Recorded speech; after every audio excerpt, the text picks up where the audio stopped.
Hi, my name is Elena Smith. Today, I'd like to unbox one of our cookbooks with you.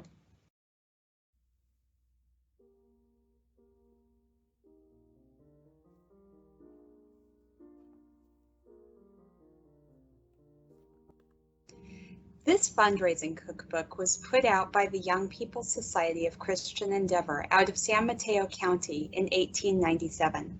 The dealer's note that accompanies it says that this book is so rare it doesn't even appear in two prominent cookbook bibliographies. That and this cookbook's relative fragility is why our preservation department built a custom box, we call them archival phase boxes, to protect this book.